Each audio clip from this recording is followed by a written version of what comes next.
Bienvenidos a un nuevo episodio de Papás al Rescate. El día de hoy tenemos de invitada a Montserrat García. Ella es la fundadora del método Glyphing y estamos para hablar sobre lectoescritura y bueno, con nuestra coproductora Cristina. Vamos con vos. Ok, Gabriel, gracias, Montserrat. Un placer conocerte y compartir este rato de conversación en Papás al Rescate. Quisiera que tal vez nos contaras un poco quién es Montserrat, dónde empezaste, qué familia, experiencia laboral, quién sos. Muy bien, pues gracias por la invitación. Estoy muy contenta de estar aquí con vosotros. Bien, pues yo empecé un poco por casualidad, ¿no? Yo soy psicóloga, yo siempre me defino como madre, psicóloga y empresaria. Madre primero. Sí, porque al final Ahí ocupa una parte muy importante, ¿no?, de la vida de las personas. Y también porque ser madre es lo que me ha llevado a este proyecto de Glyphing, ¿no? Y esto es pues porque de mis 3 hijos, mi hijo pequeño tenía una dificultad específica en la lectura que se llama dislexia. Ok. Entonces, Mario no fue diagnosticado por aquellas cosas de la vida, que luego no podemos explicar más con detalle, pero ese no diagnóstico de Mario llevó a Mario a un fracaso escolar cuando todos me decían pues, que Mario era muy capaz, que era una persona muy inteligente, pero que no funcionaba en el colegio, ¿no? Entonces, cuando Mario ya estaba en 6º de primaria y había repetido 4º de primaria, fue diagnosticado de dislexia. Y entonces eso un poco explicó todas sus dificultades que estaba teniendo en la escuela. Y realmente Mario leía muy mal. Entonces la pregunta sería, bueno, ¿y tú no te habías dado cuenta que Mario leía muy mal? Sí que me había dado cuenta, pero como no sabía nada de este tema, yo era psicóloga, pero no había estudiado las dificultades de aprendizaje y no sabía nada más que cualquier otra madre, Claro. pues bueno, en el colegio me decían, primero me dijeron, ya madurará, cada uno tiene su ritmo, lo cual es verdad.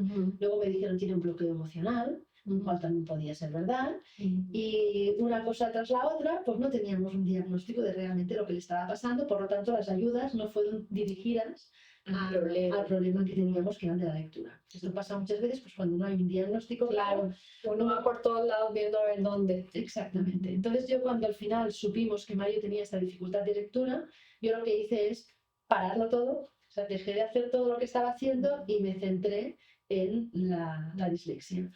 Y lo que hice fue, no lo hice sola, lo hice con la Universidad de Barcelona, y lo que hice fue pues estudiar qué hacían, o sea, primero cuál era la dificultad, ¿no? y ver que realmente Mario cuadraba perfectamente en todos esos puntos, y luego ver cuáles eran los procesos correctos de la lectura. Okay. Y ver dónde estaban las diferencias, qué hacen bien los que leen bien y qué es lo que no hacen bien los que no leen bien.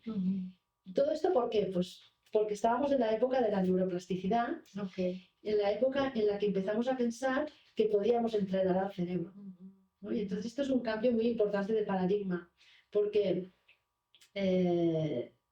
sin esta posibilidad, ¿no?, de podemos hacer algo, pues yo me hubiese quedado con el diagnóstico y en mi casa, ¿no? Pero dije, pues vamos a ver si podemos hacer algo. Y así fue como empezamos a desarrollar unos pequeños ejercicios en formato digital y en formato juego para no perder a Mario, porque Mario estaba ya desesperado y desahuciado del colegio prácticamente, para engancharle, ¿no?, para motivarle.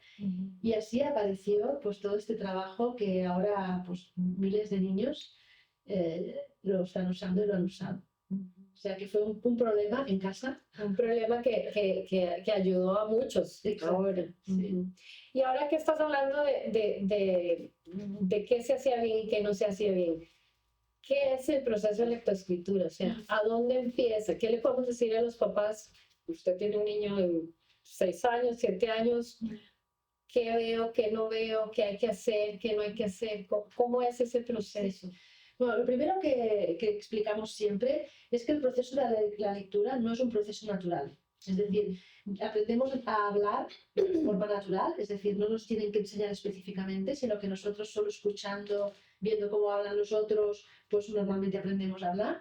Pero en cambio con la lectura esto no ocurre. La lectura nos la tienen que enseñar. nos la tienen que enseñar. Y luego hay realmente un proceso de maduración, hay algunos que están preparados para leer a los 4 años, hay niños que aprenden a leer a los 4 años solos, muy pocos niños, la mayoría de niños necesitan que se les enseñe a leer, pero puede haber niños que aprenden a leer solos. Normalmente esto es un 4 o 5% de los niños aprenden a leer solos a los 4 o a los 5 años. Luego a los 5 años tienes que casi el 50% de los niños están preparados para aprender a leer. Les tienen que enseñar, pero están preparados para aprender a leer. Y luego tienes a la mayoría de los niños que a los 6, 7 años tendrían que poder empezar a leer. Cuando eso no se da, pues estamos teniendo una dificultad en la lectura, que puede ser debida por la lectura, o sea, solo lectura, o puede ser debida por otras cosas, ¿no? Por ejemplo, los niños que tengan un trastorno de autismo o que tengan un trastorno, por ejemplo, de hiperactividad, de atención o hiperactividad, pues puede también estar afectada la lectura sin que sea una dificultad de lectura concreta. Es decir, que la dificultad de lectura puede ir asociada a otras dificultades o no, o sencillamente puede venir sola, ¿no? Como era, por ejemplo, Como el caso de María. Una vez sabemos que podemos tener dificultades en la lectura, pero hay un proceso normal de aprender a leer, ¿no? Un proceso normalizado que hace la mayoría de los niños.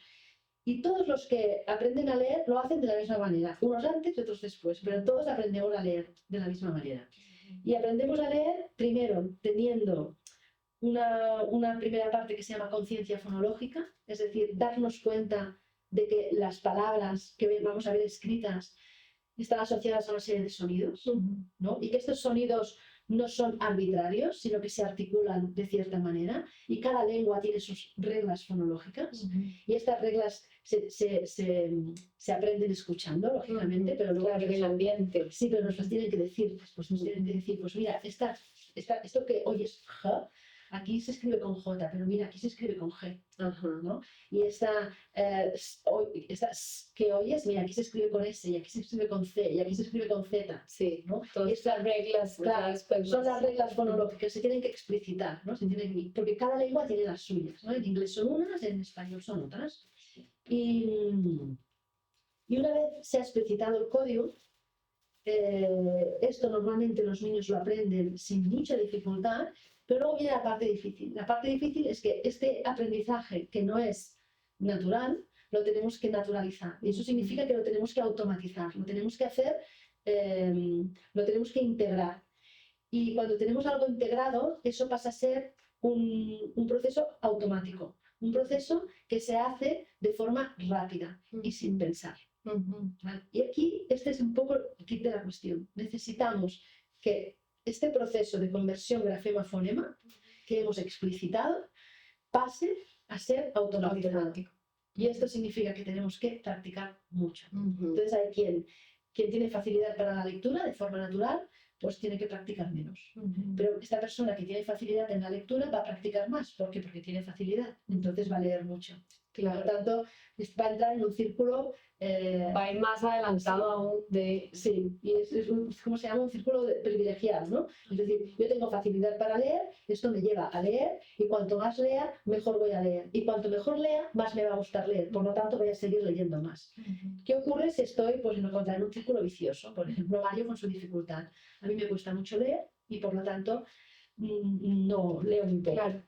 Como leo muy poco, tampoco aprendo mucho a leer, y como no aprendo mucho a leer, leo mal, y como leo mal, no me gusta leer, porque si leo mal, no me gusta leer. Por lo tanto, en lugar de entrar en un círculo virtuoso, pues entra en un círculo vicioso, donde la lectura deja de ser una herramienta que te ayuda para pasar a ser una herramienta que te está quitando poder para desarrollarte en el colegio, por ejemplo.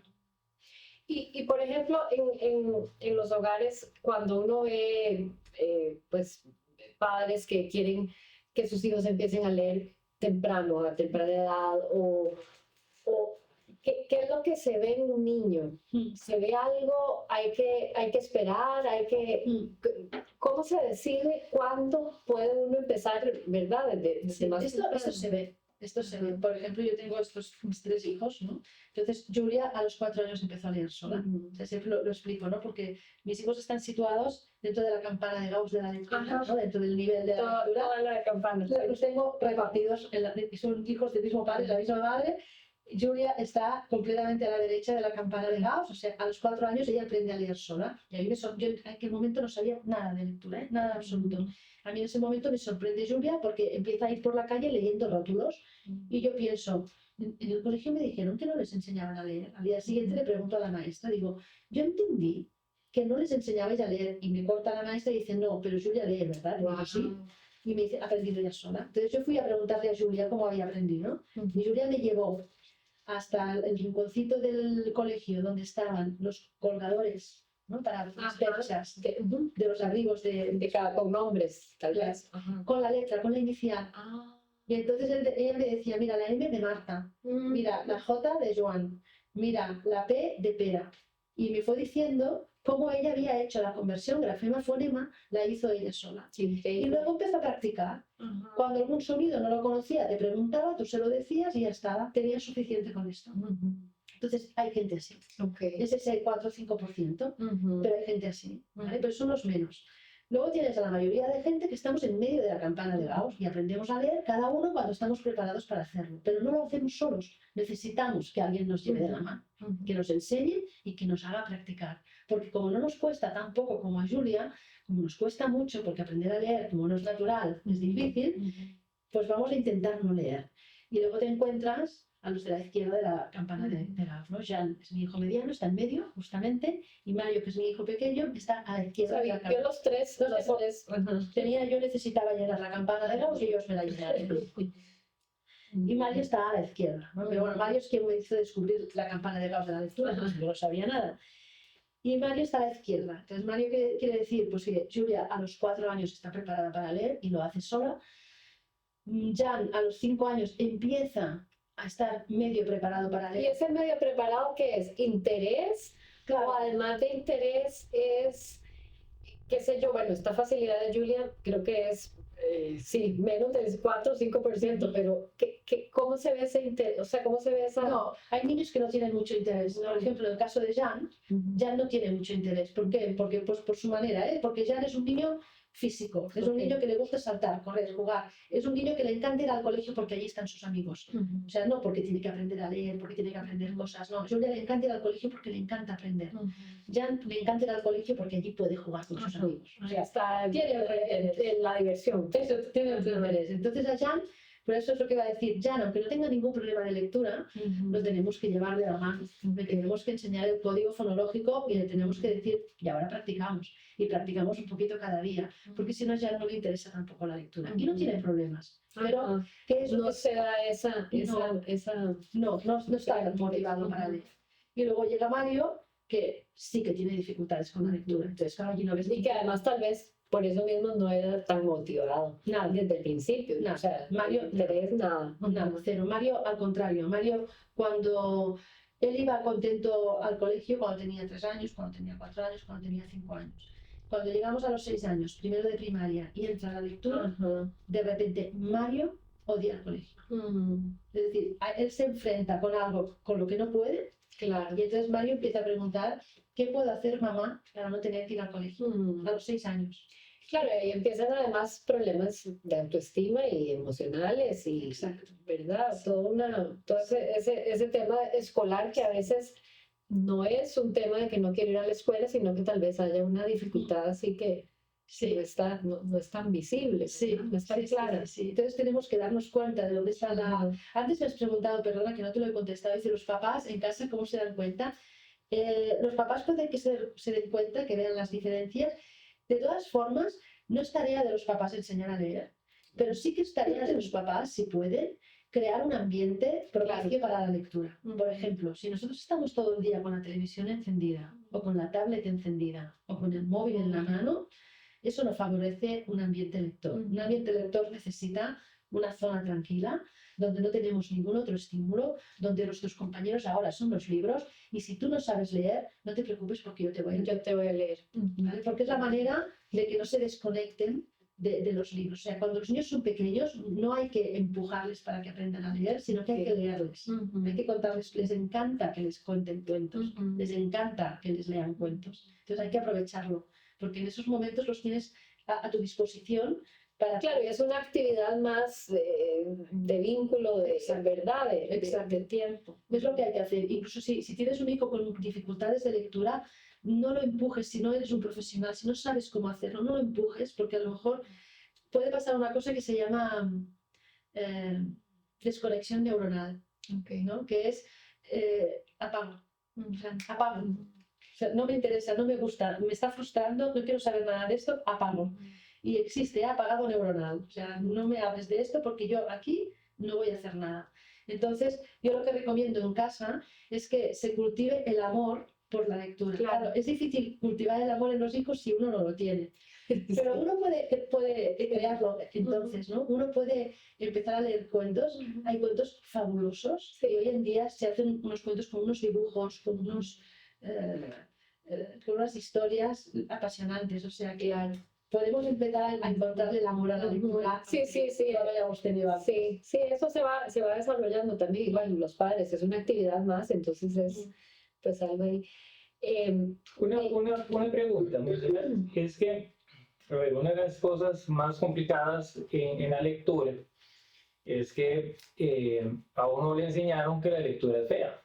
Y porque los libros que le daban a uno en la escuela y en el colegio buscan los más aburridos para darle a uno. No sé qué tanto habrá cambiado en los últimos años, pero por lo general era así.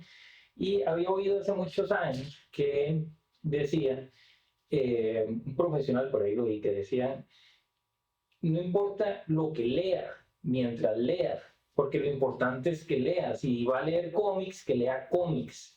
Pero que lea algo que disfrute, que lea algo que le guste, siempre va a ser vocabulario, siempre va a ser ganancia, y que más adelante, si se quiere leer el Quijote, va a leer el Quijote, porque la idea es que vayan buscando su propio camino hacia lecturas más difíciles o más complicadas que no necesariamente uno le van a gustar. Puede ser que no le guste a uno nunca el Quijote, perdón, de Cervantes, pero vayamos por otra línea. Lo importante es siempre leer lo que sea. Sí. Si tú le das a leer a un niño Don Quijote, te aseguro que lo apartas de la lectura. Claro, claro. A mí me encantó. A mí me gustó la primera parte. Me encantó, no todo, en séptimo, 13 años, Muy bien, por ahí.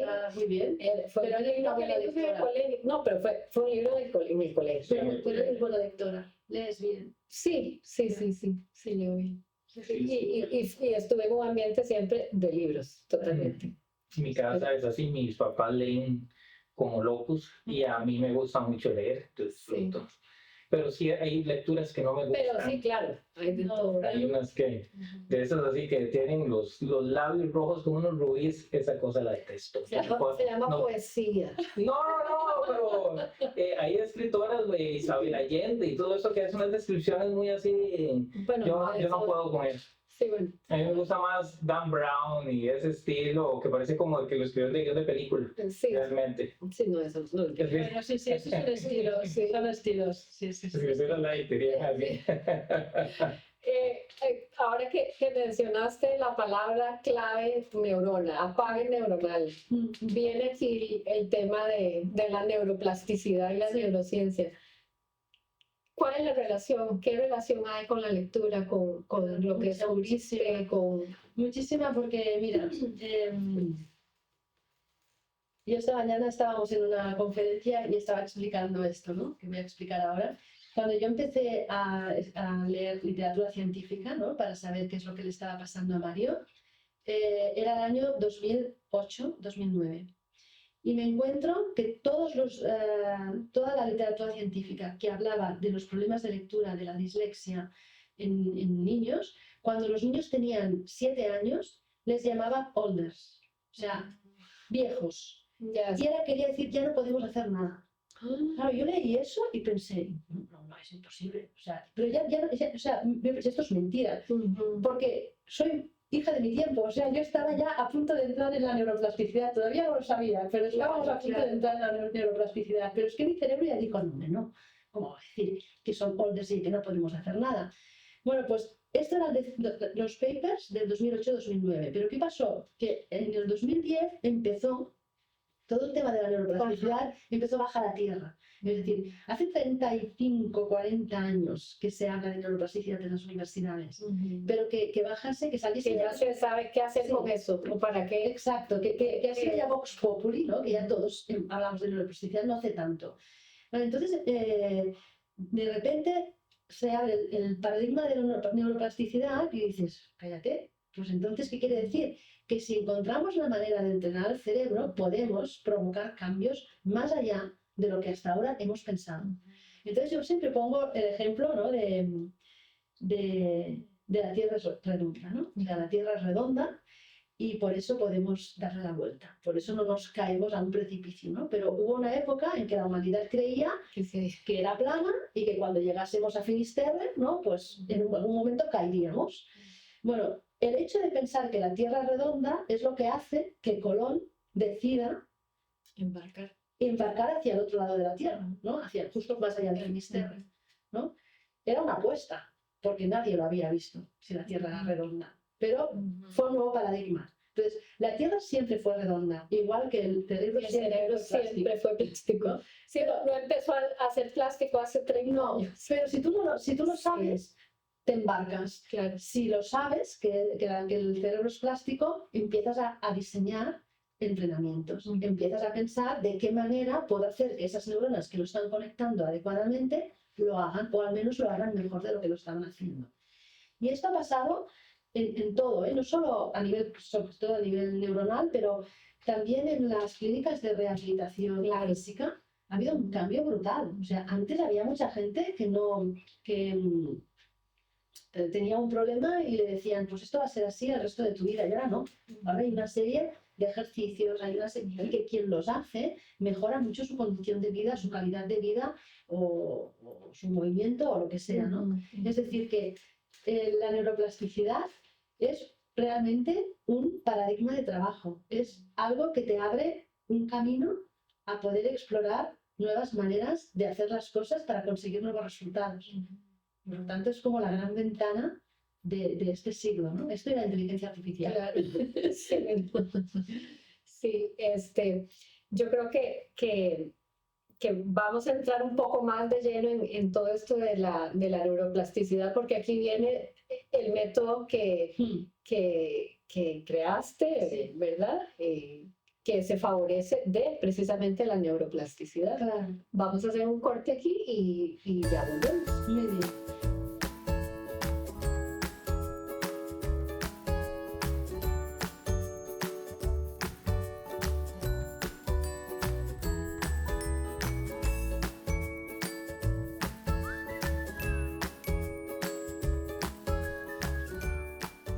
Bueno, ya estamos de regreso. No olviden pues compartir, comentar y dar like a este programa. Igual comenten, hablen el link del método Glyphing, la dirección de la página va a estar en la descripción del programa. Entonces, por si quieren tener más preguntas o investigar más, lo pueden hacer ahí. Y bueno, Cris, seguimos. Bueno, seguimos entonces, Montserrat. Estábamos hablando ya. Todo esto de la neuroplasticidad te llevó a este método Glyphing. Cuéntanos un poco qué es. Sí, pues al final es una manera de practicar la lectura. Okay. No es un método de enseñanza de lectura. También. Okay. Podemos enseñar a leer, okay. Podemos enseñar a leer y luego practicar la lectura. Okay. Pero sobre todo, antes hablábamos, ¿no?, de las dificultades que hay hoy en día en la comprensión, la queja en general, ¿no?, de los problemas de comprensión. Vale, pues parte de los problemas de comprensión, la mayor parte, diría yo, de los problemas de comprensión vienen de la poca práctica en leer. O sea, vienen de que no estamos leyendo. No es automatizada la lectura, entonces no se puede la lectura. Llegar a la comprensión. Exactamente. No hemos automatizado la lectura. Y para automatizar la lectura necesitamos practicar. Y los chicos lo están leyendo. Y lo están leyendo porque antes hemos dicho, ¿no?, que teníamos a las Julias ahí a la derecha que sí que van a leer, pero todos los demás necesitan que tiremos de ellos. Necesitan que les demos una herramienta, que les demos la facilidad, o sea, que es explicitar el código, pero luego que les demos la oportunidad de practicar. Y que les demos la oportunidad de practicar un poco tenemos que jugar con las herramientas que hoy en día nos lo ponen más fácil. Y por eso Claro. Glyphing es un método. Pero además de ponerlo fácil, son la competencia, porque ahora todo es digital, o sea, Sí. los niños jóvenes, todos quieren, ¿verdad? Juegos, pantallas, etcétera. Entonces es competencia Sí, también. sí, yo siempre hablo de la palabra competencia. Sí. Hay una gran competencia, la lectura tiene una gran competencia, pero no solo la lectura, la atención. La atención de los chicos, igual que nuestra atención, cada vez tiene más distractores, cada vez hay más elementos que están peleando para obtener nuestra atención. Y nuestra atención es muy necesaria cuando estamos leyendo. O sea, hay una Sí, serie es básica. es básica, pero una serie de actividades que el cerebro no necesita tanta atención. Por ejemplo, todo lo que es audiovisual, el cerebro se relaja bastante, puede estar ahí escuchando, viendo y no necesita trabajar mucho. Para leer, el cerebro necesita estar muy concentrado y necesita trabajar para hacer esa conversión Claro. grafema-fonema, ir juntando letritas, convertirlo en palabras. El cerebro tiene que ir a buscar el significado de estas palabras, tiene que almacenarlo en memoria, tiene que volver a descodificar. Es una tarea difícil. Es muy complejo. Sí. O sea, si uno lo ve todo desde donde empieza, es un proceso muy complejo y se supone que se tiene que dar bastante rápido porque todo el material académico requiere la lectura. Claro, es que si no tenemos ningún problema de lectura y tenemos nos enseñan adecuadamente y podemos practicar, en 3 años, es decir, en primero, segundo y tercero de primaria, tendríamos que terminar tercero de primaria con una lectura autónoma, es decir, con una capacidad de lectura que fuera suficientemente rápida y suficientemente comprensiva. Son las dos cosas, rápida y comprensiva. Cuando un niño lee demasiado despacio, se está bloqueando los recursos cognitivos que necesita para hacer una buena comprensión. Comprensión, claro. Es decir, y los recursos cognitivos principales son atención y memoria. Es decir, no tiene ni la suficiente atención ni la suficiente memoria para poder tener acceso a la comprensión. Y esto va empeorando a medida que los chicos van creciendo. ¿Por qué? No porque ellos empeoren, sino porque los textos van a ser más exigentes. Y entonces, si ellos no se han preparado con los textos de su nivel cuando tenían 5, 6, 7, 8 años, cuando les llegan los textos de secundaria o de la universidad, les explota el cerebro. O sea, no puede, su cerebro no puede juntar todas esas palabras, ir a buscar el significado de las mismas y luego acordarse de lo que han leído. Es que no pueden. ¿Por qué? Porque no han practicado. Es como si tú te han enseñado los primeros pasos de nadar, pero luego no has podido practicar nunca la natación. Bueno, tú vas a nadar, no te vas a ahogar. Bueno, no te vas a ahogar, depende que te pongan a nadar, ¿no? Y no te vas a ahogar en una piscina, pero tú no vas a poder hacer muchas piscinas. Competencia no puedes. No puedes, no estás preparado, tu cuerpo no está preparado. Sabe nadar justo para no ahogarse. Por eso es lo que hacemos ahora, es enseñamos a nadar justo para no ahogarse. Por la lectura hacemos esto. ¿Por qué? Porque luego no insistimos en la práctica. No hay práctica, no hay lectura y por lo tanto no hay acceso a la comprensión. Y entonces, este método, ¿cómo inicias, digamos, un chico llega de cero, lee cero o a dónde inicia el método? Si llega de cero, inicia siempre con una evaluación. Okay. Si tú tienes un niño que llega de cero, no haces la evaluación, estamos a cero. ¿Y qué hacemos? Pues empezamos enseñando con lo que tenemos que empezar. Pues depende de la edad. Si tiene 4 o 5 años, todavía no enseñaremos a leer, pero trabajaremos la conciencia fonológica. Y siempre de manera digital, de juegos. Siempre digital y siempre con los juegos, sí. Okay. Si estamos ya en primero de primaria, necesitamos ya que... tiene que evaluarse a ver qué hay. Sí, pero si no hay nada, empezamos con las letras. Y empezamos con las letras, pues las letras, esta es la A, Sí. esta es la B y esta es la C, al tanto que la C tiene diferentes sonidos, al tanto que depende de si hay una A adelante, si hay una E, si hay una I, va a sonar diferente. Todo esto se tiene que explicitar. Cuando esto lo tenemos hecho, entonces tenemos que practicar. Y empezamos practicando, pues si es un niño muy pequeñito, pues tiene que empezar con el papi pipopu, a no ser que sea como Julia y que ella pueda leer cuentos. Claro. Y, perdón que te interrumpa. Entonces, este comienzo se basa en algún método de lectura fonético, silábico, mixto, gracias, global, como Es el método fonológico. Okay. Es método fonológico. Okay. Hay como 2 grandes métodos, Sí. ¿no? El fonológico y el global. Entonces, el global te permite acceso rápido a las palabras, pero es limitado. Cuando te aprendes 4 palabras, Claro. 8, Y ese es el que empapela a la gente toda la casa porque ya va a empezar a leer televisor, Sí. ¿verdad? y entonces ahí es cuando los niños se aprenden las palabras de memoria, como si estuviesen aprendiéndose una imagen de memoria. O sea, ven una bicicleta dibujada y saben que es una bicicleta. Ven la palabra bicicleta y reconocen que... Pero no saben que la Pero no están, suenando. no están haciendo bicicleta. Si tú en lugar de bicicleta les pones biciclota, jamás se van a dar cuenta. Aunque les digas, léelo despacio, no lo van a ver porque no están viendo las letras, Claro. están viendo la imagen de la palabra. El método global, por ejemplo, cuando hay una discapacidad, es un método que permite pues, tener acceso a una serie de palabras. Entonces, Claro. está bien, pero ahí te quedarás, porque la memoria es limitada. ¿Cuántas palabras te caben en la memoria? Pues vas a llegar donde te llegue la memoria, y eso no es mucho.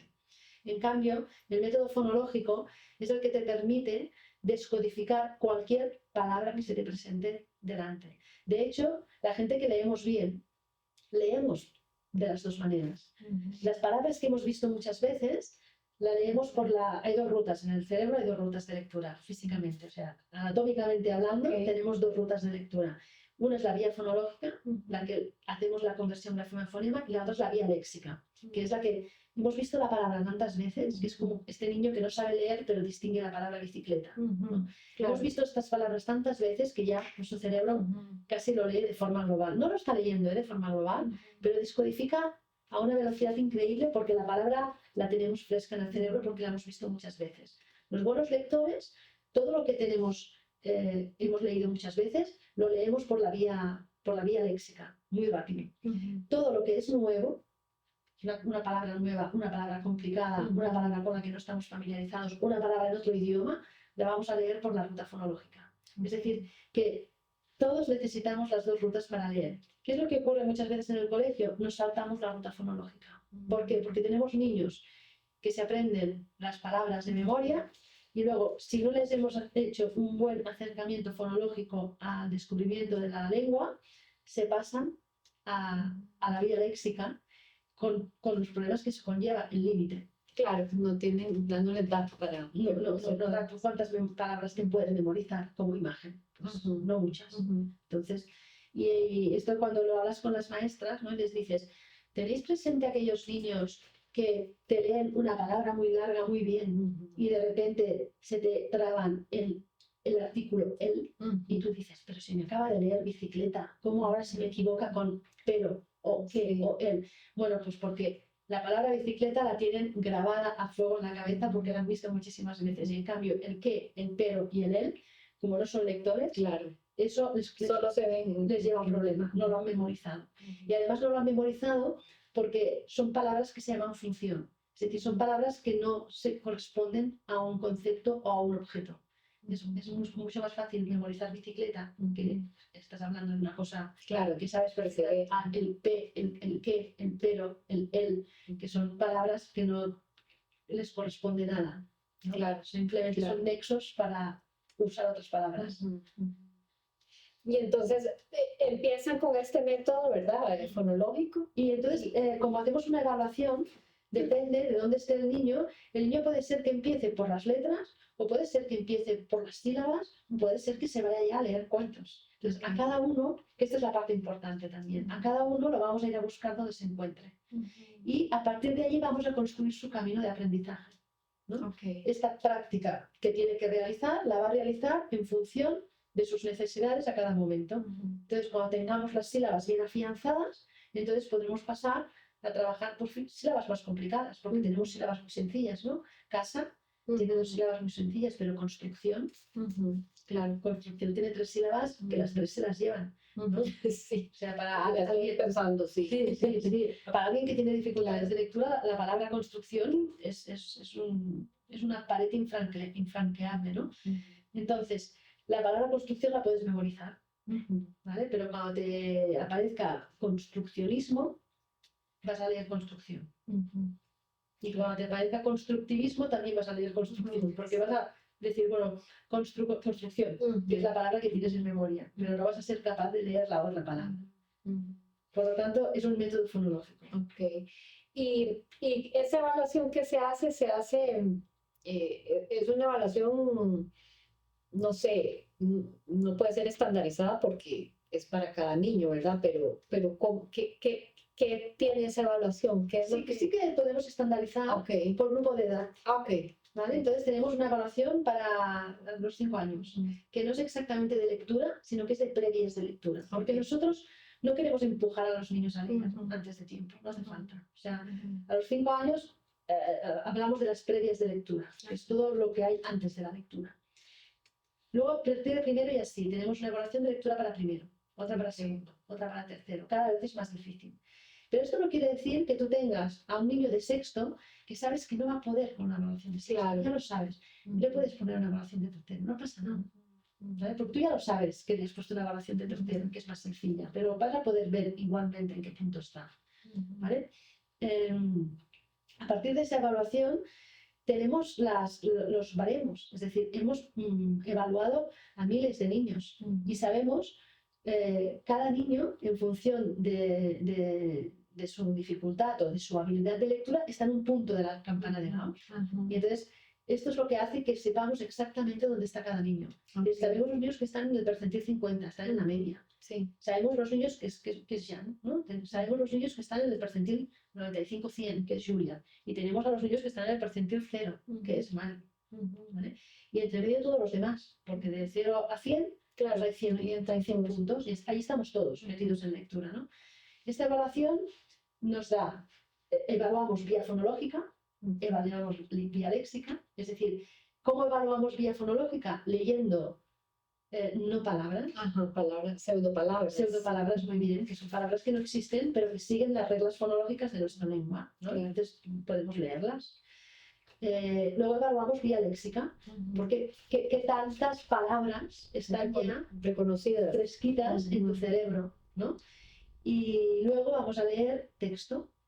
Y luego vamos a hacer preguntas sobre un texto. Y con eso tienes velocidad de lectura, precisión de lectura, comprensión lectora. Tienes vía léxica con las palabras, vía fonológica con las no palabras, vía léxica y fonológica combinadas cuando lees un texto y comprensión de lectura. Y con esto te sale por un lado la campana de Gauss, donde tienes la velocidad, pero por otro lado te sale una parrillita, ¿no? un eje de coordenadas, donde combinas velocidad de lectura en el eje vertical con comprensión lectora en el eje horizontal.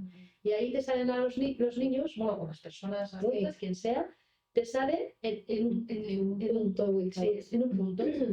Estos puntos, estos cortes te crean 4 cuadrantes, ¿no? Y de los 4 cuadrantes te salen los niños que tienen lectura autónoma, estupendo, los niños que leen demasiado despacio, pero comprenden. Ahí están la mayoría de los disléxicos, que a pesar de su dificultad de lectura entiende y te sorprendes mucho, pero ¿cómo ha podido entender esto con lo mal que ha leído? ¿Entienden? Luego tienes a los niños que leen bastante rápido, pero no entienden. Y luego tienes a los niños que leen despacio y además no entienden. Ahí también puedes tener algún disléxico, pero allí tienes a los niños que más te preocupan, porque pobrecitos son los que no están pudiendo avanzar con la velocidad de lectura y tampoco están entendiendo lo que leen. Ahí están los que te tienen que preocupar más. Claro. Y a partir de eso se diseña un programa digital. ¿Quién te hace ese programa? O sea, ¿quién es la parte tecnológica? Hoy en día ya lo podemos ya, sí. ¿Y qué componentes tiene ese programa? O sea, ¿cómo es un programa? ¿Cómo sería un programa para uno de los chicos en el cuadrante que lee despacio y además no tiene comprensión? Sí, pues iríamos, pues si nos ha salido, por ejemplo, que tiene una velocidad lectora de primero de primaria, pues iríamos a buscarle el material de primero de primaria. Pero si es un chico que está en secundaria, lo que vamos a hacer es que toda la estética va a quedar adecuada a un chico de secundaria. ¿Vale? Si no le van a poner patitos ahí saltando. No, exacto. Pero el material sí que va a ser de primero de primaria. Sí. Porque a lo mejor tenemos que bajar a trabajar la sílaba. Con Mario estaba en sexto y tuvimos que bajar a trabajar la sílaba. Porque yo veía que hacía estas cosas, ¿no? Te podía leer la palabra bicicleta, pero luego no te podía leer la palabra enviado. ¿no? Un enviado con una V y una I y una A y una D allí, enviado, te podía leer, o si estaba mucho rato, ¿no? Enviado, o te lo podía leer mal, te la podía cambiar, o se la podía inventar, ¿no? O sea, podía hacer cualquier cosa. Y entonces vamos allí donde estemos. A lo mejor tenemos que trabajar la sílaba, aunque estemos en sexto, pues trabajamos la sílaba. Y entonces cuando uno va adquiriendo velocidad, es decir, va automatizando este proceso, vamos a ir aumentando la dificultad de las sílabas que le vamos a presentar. Entonces, ¿qué es lo que ocurre? Hay éxito. Hay éxito porque, aunque tú seas de sexto, te estoy poniendo material donde tú te quedaste. Te quedaste con una lectura de primero, te estoy poniendo material de primero, por lo tanto vas a poder avanzar. Por lo tanto, a veces tenemos chicos de secundaria que están trabajando lectura con Glyphing y es la asignatura que más les gusta. Porque, claro, porque por eso pueden. Y además van avanzando y ellos mismos se dan cuenta de su progreso. Entonces, aquello que creían que no podían hacer, de repente están pudiendo y van avanzando posiciones, ¿no?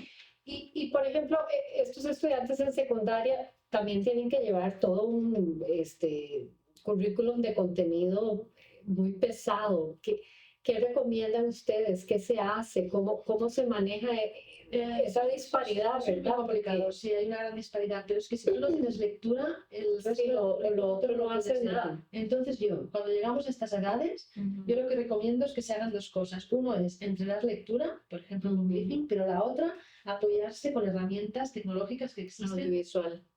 Sí, porque si no, uno se queda fuera. Una pregunta, si esto es básicamente como construir un edificio, las bases lectoescrituras de estas personas las hicieron mal y ahora tienen, o sea, creo que los papás no tienen que sentirse mal, ni la persona tiene que sentirse mal de devolverse 4, 5, 6 años, porque al final lo que va a hacer es reforzar estas bases para hacerlos construir. Una pregunta que decía así, esto es digamos, esta mala construcción de bases, que es por ir muy rápido, o sea, no llevar el timing que se debe de llevar, es por esta presión que hay de los papás de que mi niño ya tiene que a los 3, 4, 5 años tiene que aprender a leer. Hace años hablé con una profesora y me decía, y lo hablaba hoy con Chris, que me decía, es que si los niños a tan corta edad, no todos los niños están listos para leer. Pero los papás quieren que ya hable cantonés y que hable sin mi mandarín y todas las cosas, a los 5 años alemán y toque violín, pero los presionan para llevarlos a un punto, tal vez en el que no están listos, y me decían los profesores, nosotros sabemos que ellos no están listos, pero es que los papás lo piden, y como los papás los piden, entonces lo damos. Entonces, cuando dejan de ser alumnos, pasan a ser clientes. Y yo creo que ahí es donde se revienta la bolsa. Yo iba a utilizar esta palabra. El problema es que estás tratando con un cliente. Pero aunque estés tratando, entonces que el cliente siempre tiene la razón. Correcto. No, el cliente no siempre tiene la razón. Yo tengo un señor muy querido que tiene ya 92 años y él siempre dice, y es un señor muy inteligente, y él siempre dice, a la gente hay que darle lo que necesita y no lo que pide. Correcto, ese es el punto. Esto es cuando alguien es el experto y el otro no lo es. Es decir, Correcto. yo cuando voy al médico, yo no le digo al médico lo que tiene que hacer conmigo. Correcto, y es que los papás no siempre saben qué es lo que su hijo necesita. Y entonces, en el momento en que los profesores juegan el papel, o sea, pasan los papás y los alumnos, o los papás realmente a ser los clientes, porque los papás son los que pasan a ser los clientes, el profesor, o sea, sirva o no sirva, porque lo que decía esta profesora era, o directora, no recuerdo, es que si no hago esto, se van para otro lado. No, yo lo que creo que a veces los colegios no tienen una línea clara y es por eso que no tienen la suficiente autoridad. Es decir, si tú tienes una línea clara, o sea, yo si viene alguien a entrenar lectura y quiere hacer una cosa diferente a la que yo hago, le digo que vaya a otro sitio. Ajá. Pero yo tengo muy claro lo que hay que hacer y no voy a hacer otra cosa porque sé que esto es lo que tengo que hacer. Entonces, si el colegio tiene una línea clara, tendrá argumentos para explicar a sus papás por qué se tiene que hacer de esta manera. Claro. O sea, no puede ser que un padre decida cuándo su hijo tiene que aprender a leer. Correcto. Porque puede que su hijo sea Julia, pero entonces estará leyendo, no se preocupe. Pero es que si su hijo es Mario, es que lo va a matar. Claro. Mm. Si a los 4 años intenta que lea Mario y que toque el violín y que hable cantonés. O sea, lo va a matar. Correcto. Lo va a frustrar a muy tierna edad. Y eso no se puede hacer. Correcto. Eso no es educar bien. Correcto, no es educar bien. No. Entonces, yo creo que a veces el colegio no tiene la suficiente claridad de línea y no sabe lo suficiente sobre lectura como para poder defender una postura. Y ahí es donde se tiene que armar el colegio. El colegio tiene, es que es verdad, los padres son muy exigentes, cada vez son más Cada vez exigentes. son más. Entonces el colegio se tiene que armar con argumentos, con peso y con evidencia científica, que es lo que hablamos siempre con Marcela. Mm. O sea, la evidencia científica es lo que te tiene que dar fuerza para poder defender una postura educativa. Porque si defiendes posturas educativas a través de la ideología, Mm. entonces estamos hablando de opiniones. Y entonces tan buena es la tuya como la mía. Correcto. Aunque yo sea el experto, si solo hablamos de opiniones, mi opinión es tan válida como la tuya como la mía. En cambio, si yo tengo una experiencia, una expertise en algo y lo puedo defender y lo puedo demostrar, podrás no creértelo, pero yo estaré haciendo bien mi trabajo y además tendré fuerza para no moverme de donde creo que tengo que estar. Porque luego, ¿qué vas a hacer? ¿Darle la culpa a los papás cuando los niños no te lean bien? Cuando lleguen a la universidad sin leer. Es culpa tuya que me has pedido Mm. X, no. Yo soy el profesional, tengo que decirte, no, mira, esto es por aquí y en mi casa esto se hace así porque es lo que funciona. Pero si no tienen esta fuerza, esta seguridad, entonces sí que mandan los padres. Ujú. Montserrat, y hablando, ahora que Gabriel habla de lectoescritura, ¿cómo se liga la escritura en este proceso, en este Va método? junto. Va junto, Va junto. ok. Si nosotros tenemos muchas formaciones y una de las formaciones la hace una compañera mía, argentina, Laura García, y ella titula Procesos inseparables. Lectura y escritura, Claro. procesos inseparables. Y además se refuerzan mutuamente. ¿Y cómo lo trabajan? ¿Digitalmente también? Pues mira, buena pregunta porque siempre me olvido de este punto. Laura siempre se acuerda y yo siempre me olvido porque este módulo lo hizo ella. Lo que hemos hecho no, digitalmente no, porque es muy limitada la escritura digital y porque hay una parte de la escritura que va a, o sea, el cerebro refuerza, automatiza la escritura cuando hay movimiento corporal, cuando todo el cuerpo te acompaña en aquello. O sea, esto está bastante estudiado también. O sea que sí que está muy bien que aprendamos a escribir digitalmente, está muy bien, lo tendremos que hacer, porque, Claro. pero no se tiene que perder la escritura manual. Y hay que trabajarlo paralelamente. Nosotros, ¿qué es lo que hemos hecho? En todas las sesiones bueno, ahora ya lo vamos ampliando, pero sobre todo las sesiones de los más pequeños, o sea, de los más pequeños de los que están en las partes más bajas de la lectura, cada sesión va acompañada con una ficha de escritura. Okay. Y que está hecha, es una ficha, o sea, una ficha de toda la vida, o sea, las fichas de escritura de toda la vida, pero es muy bonita. La hemos hecho muy bonita, acorde con la sesión. Es decir, tú haces una sesión y la escritura refuerza, apoya y mejora, digamos, y redondea aquella sesión.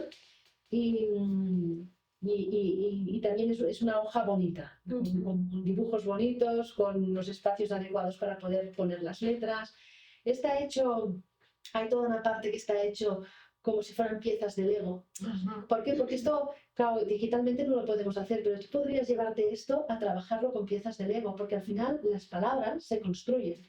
Claro. Las palabras se construyen y están formadas, primero las palabras son entes separados, ¿no? Es decir, cuando los niños tienen 3 años, tenemos que enseñarles que la casa no es una casa. ¿Qué esto pasa? Claro. La casa. El niño, la casa. No, es la que puede ir delante de muchas. Luego tenemos la casa, tenemos la mesa, tenemos la silla, ¿no? Luego, a los 4 años, se puede empezar a trabajar la sílaba, porque se empieza a escuchar la sílaba. Y entonces esto es ca-sa. Son 2 sonidos de voz.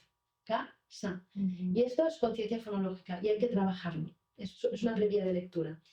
Y luego, a los 5 años ya podemos empezar a entender que K, la K de casa, K es una C y es una A, ¿no? Y todo esto es previo, es todo oral, no hace falta aprender a leer, es todo oral. Y luego ya en primero te tienen que ir saliendo todas las letras, ¿no? Y ya las tienes que ver, las tienes que reconocer y las tienes que ligar rápido. Pero en la base está esta construcción y tu cerebro lo que hace cuando lee es construir ¿no? No, perdón, desconstruir para luego construir en tu cerebro. Y cuando escribe, construye en tu cerebro y luego deconstruye en el papel. Y esto es un proceso totalmente de construir y de construir, construir y deconstruir. Pues en el manipulativo se podría hacer con piezas de Lego. Entonces nosotros, como no llegamos a las piezas de Lego, lo que hacemos es que en el dibujito construimos las palabras con piezas de Lego. Entonces la palabra casa tiene 2 piezas de Lego de 2 montañitas cada una. La palabra construcción tiene 3 piezas de Lego, pero cons, 4, truc, 4 más, ¿no? Y ción, 3, ¿no? Entonces, esto lo hacemos escribiendo. O sea, estas piezas de Lego se tienen que rellenar metiendo las letras dentro, ¿no? Y tienes esta ayuda de aquí hay 2 letras, esto es una sílaba, pero aquí hay 2 letras, esto es otra Es muy sílaba. simbólico lo de los Legos, Claro. ¿verdad? Y además te podría llevar a pasar a trabajar con los Legos, ¿no? Y tendrías el modelo entero, o sea, tienes la parte visual, ¿no? De la lectura, tienes la parte manual de la escritura y luego tienes la parte manipulativa, ¿no? De convertir estas palabras en piezas que se montan y se desmontan. Y todo este material y esto, bueno, porque entiendo que lo tienes en varios países, ¿verdad? ¿Cómo se hace el contacto?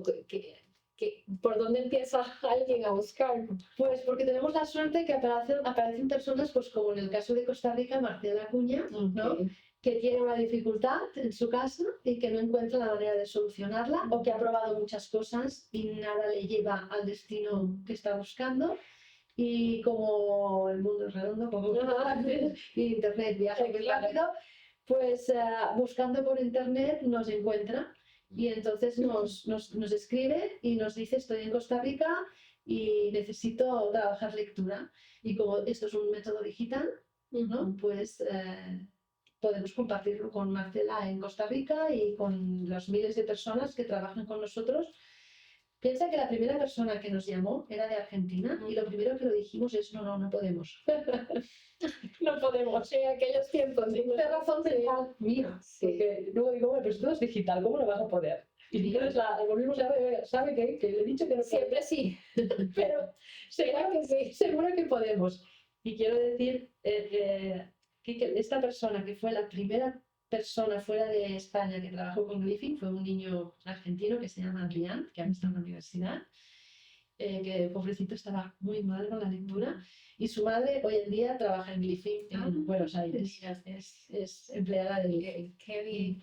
Y el material para la escritura, perdón, lo envían o se imprime. O sea, tú haces una sesión en tu ordenador, ¿no? Tú entras con tu usuario y tu contraseña, haces tu sesión y cuando has terminado tu sesión tienes un sitio donde te dice: ¿quieres imprimir tu ficha de escritura? Okay. Además te pregunta: ¿la quieres imprimir en letra cursiva? ¿La quieres imprimir en letra mayúscula? ¿O la quieres imprimir en letra de imprenta? Y entonces tú te la imprimes y tienes tu material de escritura para trabajar. Okay. Sí, es que es muy completo. Pues sí, es que digital está en... Nos faltan las piezas de Lego porque no las podemos enviar de forma Bueno, digital. pronto con impresión 3D. Cuando llega más barata la impresión 3D, Sí. entonces Sí. ya lo podemos hacer. Sí. Bueno, yo creo que ha sido muy enriquecedor escuchar todo este proceso, ¿verdad? Yo creo que hay muchos padres en las casas siempre preocupados por el tema de la lectura, porque al final es la base para toda educación primaria, secundaria y lo que sigue, ¿verdad? No se puede andar por el mundo pues, sin leer. Y como has hecho muchas preguntas de ¿y cómo es eso? ¿Y cómo es eso? Entiendo, porque estabas intentando visualizar y como estamos aquí en el aire no lo estamos visualizando.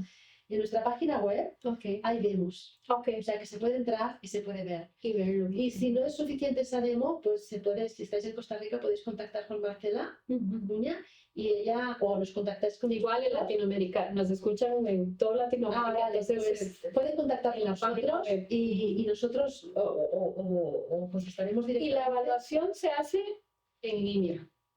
¿O cómo se hace esa evaluación inicial? ¿O cómo? Sí, depende, porque nosotros trabajamos... ¿Tienen oficinas? Perdón. No, nosotros trabajamos con los colegios, trabajamos con los consultorios y trabajamos directamente con las familias cuando no hay ni colegio ni consultorio. Ya. Entonces, si trabajamos en un consultorio, se hace digital, pero se puede hacer con la persona del consultorio. Okay. Pero pongamos que el consultorio está en San José y que alguien vive pues en Liberia. Y en Liberia no hay nadie que tenga Glyphing. Bueno, pues se va a poder hacer de forma distante. Remota. Se va a poder hacer.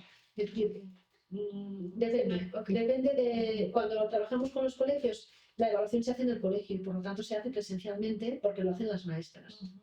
Y tienen, imagino, gente entrenando a las maestras, en el caso de los colegios, o no hay que tener entrenamiento. Puede ser Bueno, cualquier persona que siente al chico y el chico ahí va. Hay una parte que se necesita conocimiento. Por ejemplo, cuando Marcela trabaja con los niños que tienen dificultades, ella tiene que saber muy bien acerca de estas dificultades y conoce muy bien Glyphing. Y entonces le pone a ese niño esas sesiones exactas que este niño necesita. Y lo hace de forma manual. Es decir, va y busca cuál es la 4.000 sesión. sesiones que hay en Glyphing y ella sabe, por la evaluación y por todo el conocimiento que tiene, sabe cómo está este niño y entonces dice, le voy a poner estas sesiones, ¿vale? Y luego le voy a poner estas.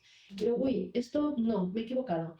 Voy a ponérselo un poco más fácil para que coja confianza. O no, mira, ¿sabes qué? Que lo hace tan difícil, lo voy a poner un poco más difícil. Y lo va haciendo así, es Midiendo. Sí, es un trabajo de artesanía. ¿Cada cuánto evalúan ese progreso? Cada vez que el niño hace una sesión. Ok, ahí queda registrado como un puntaje, digamos. Todo queda registrado. Entonces, cada sesión, aparte de las evaluaciones oficiales, cada sesión.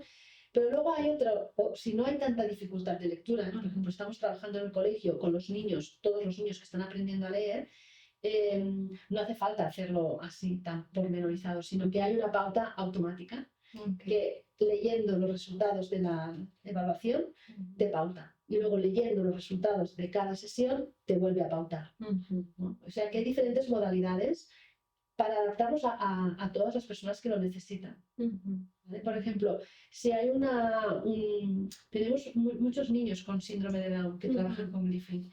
¿Y qué es lo que ocurre? Pues uno, empiezan más tarde, o sea, a lo mejor no lo pueden hacer. El proceso, cuando empieza normalmente? Pues a los 6-7 años, pues a lo mejor no pueden empezar a los 6-7 años. ¿Por qué? Porque necesitamos un nivel de maduración que van a adquirir más tarde. Pero luego a lo mejor lo que a los 6-7 años no lo podían hacer, a los 9 lo hacen, o a los 12 lo hacen. Entonces tenemos niños con síndrome de Down que están leyendo, pero han empezado un poco más tarde y a lo mejor tienen un proceso de entrenamiento más largo, pero lo pueden hacer. Pero quizás a los 7 no. Claro. Necesitamos un mínimo de atención, claro, si no tienes esa capacidad de atención, pues no. Y necesitamos pues, poder seguir consignas, ¿no? Se necesitan como unos criterios, pero cuando estos criterios están, se puede hacer y tenemos resultados muy buenos. Bueno, no, fascinante. Y linda tu historia de dónde empezaste. Bueno, tal vez no linda en el momento cuando Mario tenía las dificultades, pero en el momento no. Te llevé, estoy segura que ahora sí. Pero bueno, no, sí, fascinante la historia y vamos a tener todo el contacto en nuestra página para cualquier pregunta. Cualquier padre puede accesarlo, ya saben que está en toda Latinoamérica, me imagino. Sí, está en toda Latinoamérica. ¿Verdad? Ahora ya no puedes decir, no, ahí no podemos. No, está en toda Latinoamérica. Bueno, y en Estados Unidos también está. Sí.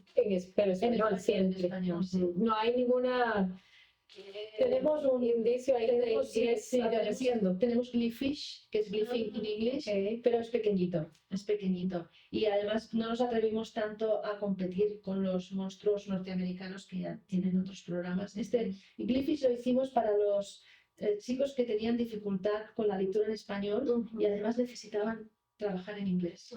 Entonces era como, es muy amable y es una manera de decir, vale, pues ahora que ya has mejorado la lectura en tu idioma, ahora te dejo esto en inglés. Bueno, no, maravilloso, Montserrat, lindo haberte tenido aquí y conversar. Espero que puedas volver. Sí, seguro que sí, ¿verdad? Muchísimas gracias, para mí también ha sido Muchas gracias. Gabriel, Bueno, lindo estar con vos. como siempre, igual vos, más bonitos que con vos, con ustedes. Y bueno, entonces nos vemos la próxima semana en un nuevo episodio de Por el Rescate. Muchísimas gracias a ambas y a Montserrat por venir, por la gran explicación que nos dio. Ojalá que la próxima vez que venga a Costa Rica, pues pase por aquí, las puertas están abiertas. Y a todos, muchísimas gracias. Y a Marcela por hacernos el contacto con Montserrat. Y bueno, para todos, el próximo episodio, la próxima semana. Muchas gracias.